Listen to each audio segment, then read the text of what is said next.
बिस्मिल्लाहिर्रहमानिर्रहीम। अस्सलाम वालेकुम व्यूवर्स, कैसे हैं आप सब। उम्मीद है सब खैरियत से होंगे और मैं भी यहाँ बिल्कुल ठीक हूँ। और आज जो मैं आपके साथ रेसिपी शेयर कर रही हूँ आप लोगों की फरमाइश पर मैं ये लेकर आई हूँ सूजी का टुकड़ी वाला हलवा, जो कि बहुत ही ज़बरदस्त बनता है। बहुत बिल्कुल मेरी बनाई हुई रेसिपी से बनाएंगे तो ऐसा ही बनेगा और इतना खस्ता बनेगा कि आराम से ये टूट भी जाएगा और आराम से खा लिया जाएगा, वरना बहुत ज़्यादा सख्त हो जाता है, खाया नहीं जाता है। और इस क्वांटिटी का ख्याल रखेंगे तो ऐसा ही बनेगा। तो जिन्होंने अभी तक मेरे चैनल को सब्सक्राइब नहीं किया है जल्दी से वो मेरे चैनल को सब्सक्राइब कर दें, वीडियो पूरी देखें, वीडियो अच्छी लगे तो लाइक भी करें।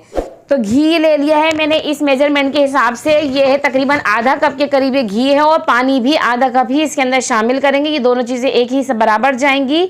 और सूजी जो है इसके हिसाब से 3 गुना ज़्यादा ले, यानी कि हमारी 1.5 कप के करीब सूजी और हमारी जो चीनी है ये जाएगी 1 कप भर के। तो इन क्वांटिटी का आपने ख्याल रखना है। ये चीनी हमारी 1 कप है। और अब ड्राई फ्रूट आपके पास जो हो वो डालने हैं। मेरे पास पिस्ते हैं, बादाम हैं, किशमिश है और पिसा हुआ खोपरा और ये सब्ज़ इलायची ले लिए 5 अदद। तो चलते हैं रेसिपी की तरफ। तो सबसे पहले तो हम शीरा बनाने के लिए रख देंगे। एक पतीले में हमने ये सारा पानी जो है आधा कप के करीब ये डाल दिया और 1 कप के करीब हमारी जो चीनी थी ये डाल दी है इसके अंदर। और इसी के साथ इसके अंदर हमने सब्ज़ इलायची है वो भी इसके अंदर शामिल कर देंगे और इसको अच्छे से पकाना है। इतना पकाना है कि ये 2 तार जो शीरा कहलाता है ना वो हो जाए ये। तो इसको हम पकाएंगे अच्छी तरीके से, ये पक जाएगा। इसके अंदर जो सब्ज़ इलायची है अच्छी तरीके से उसका भी रस निकल कर आ जाएगा, बहुत अच्छी सी खुशबू देने लगेगा वो। तो यहाँ हम दूसरी तरफ जब तक वो शीरा बनता है हमने कढ़ाई ले ली है, इसके अंदर हमने घी डाल दिया। घी गर्म हो जाए तो हमने इसके अंदर सूजी डाल देनी है। सूजी डालने के बाद सूजी को हमने इतना फ्राई करना है कि इसका कलर चेंज हो जाए, हल्का सा पिंकिश सा कलर आ जाए, जैसे अभी ये वाइट वाइट सी हो रही है ना। तो इतना फ्राई करना है कि जब तक इसका पिंक कलर ना आ जाए, पिंकिश सा, तो जब तक इसको हमने फ्राई करना है, अच्छी तरीके से भूनना है हमने इसी के अंदर इसको। और बहुत ज़बरदस्ती जब खुशबू उठने लगे तो जब तक हमने इसको खाली भूनना ही है, इसी तरीके से चमचा चलाते रहे ताकि इसका जले नहीं नीचे से। और ये देखें हमारा शीरा बिल्कुल तैयार हो गया। ये देखें आप इससे इस तरीके से पकड़ेंगे तो ये चिपक कर आता है, तो ये 2 तार तल शीरा हमारा तैयार हो जाता है। तो यहाँ पे हमारे जो है सूजी हम इसको अच्छी तरीके से फ्राई कर रहे हैं, ये देख ले भून रहे हैं। और सूजी हमारी देखें कलर इसका चेंज हो गया है, अच्छा काफ़ी देर तक करने के बाद इसका कलर चेंज हुआ है, ये आप देख सकते हैं। अच्छा लो फ्लेम पे ही हमने करना है इसको, ज़्यादा हाई पे नहीं करेंगे वरना जलना शुरू हो जाती है। अब इसके अंदर हम सारा जो ड्राई फ्रूट हमारे पास है हम वो डालेंगे। किशमिश हमने सारी डाल दी है इसके अंदर, और बाकी जो ड्राई फ्रूट है हमारे पास वो हम हाफ़ अभी डाल देंगे और हाफ़ जो है हम ऊपर गार्निशिंग के लिए डालेंगे इसके ऊपर। बीच में इसलिए डाल दें, बीच में भी अच्छा लगता है, अच्छा टेस्ट आता है जब इसके अंदर मिक्स होकर पकता है ये। और यहाँ पे शीरा भी हमारा तैयार था। शीरे में से जो हमारी सब्ज़ इलायची हैं ये हम निकाल देंगे, वरना ये मुंह में आएंगी ना तो अच्छी नहीं लगती हैं, जब हम खाएंगे तो बुरी सी लगती हैं, अच्छा सा टेस्ट नहीं आता है फिर ना।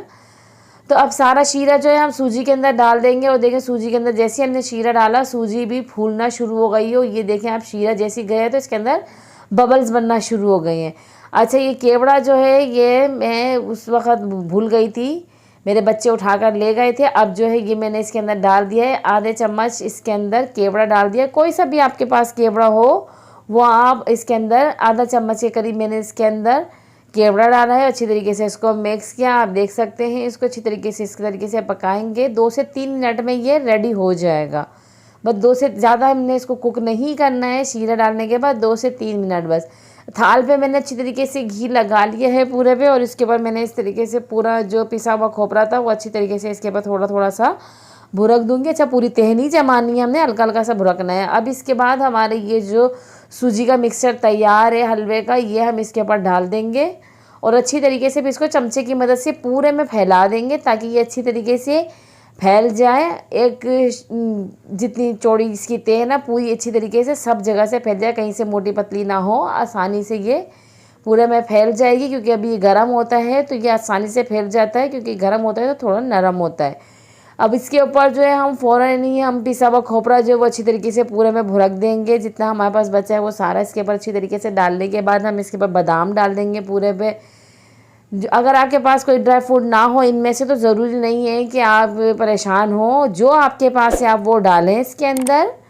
जितना हो आप उसके ऊपर डालें, कोई मसला नहीं है। बस सूजी, घी और पानी का, चीनी का, इनका आपने जो है ख्याल रखना है। जिस क्वांटिटी में लेना है वही लेना है। आप चमचे की मदद से इसको प्रेस करेंगे ड्राई फ्रूट डालने के बाद, ताकि ये जो हलवे के ऊपर बैठ जाए अच्छी तरीके से, इसके अंदर हलवे के अंदर चिपक जाएंगे, वरना ऊपर ही रहेंगे तो ये झड़ जाएंगे, कोई फ़ायदा नहीं होगा डालने का। तो इसको अच्छी तरीके से चमचे से प्रेस करके मैंने हलवे के अंदर कर दिया है। और मेरे पास चांदी का वर्क था तो ये मैंने लगा दिया। अगर आपके पास ना हो तो कोई मसला नहीं है, ये मेरे पास था, ये मैंने इसके ऊपर लगा दिया अच्छी तरीके से। इसके ऊपर चांदी का वर्क लगाने के बाद जो है हम इसको अब कट कर लेंगे। बहुत ज़बरदस्त बनता है ये। आप अपने फ्रेंड्स एंड फैमिलीज़ के साथ इस रेसिपी को शेयर करें, क्योंकि शब बारात का मौका है, लोग बनाना चाहते हैं। अगर उनको बनाना नहीं आता है, प्रॉब्लम करता है कि किसी का हार्ड हो जाता है, किसी का जम नहीं पाता है, तो इस क्वांटिटी का ख्याल रखेंगे तो वो आसानी से बना सकेंगे। तो आप अपने फ्रेंड्स एंड फैमिलीज़ के साथ मेरी रेसिपी को शेयर करें, और जिस शक्ल में आप इसको कटिंग करना चाहें उसी शक्ल में आप इसको अभी ही कट करेंगे। कट करने के बाद हम इसको 2 से ढाई घंटे के लिए ठंडा करने के लिए रखेंगे। उसके बाद इनकी टुकड़ियों को हम निकालेंगे और अच्छी तरीके से हम इनको सर्व करेंगे, खाएंगे, मज़े उठाएंगे इसके।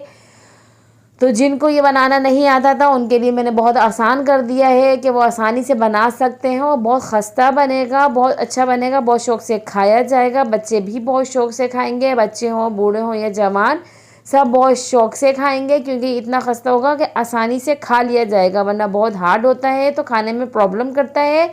और इस रेसिपी के साथ आप मुझे दीजिए इजाज़त।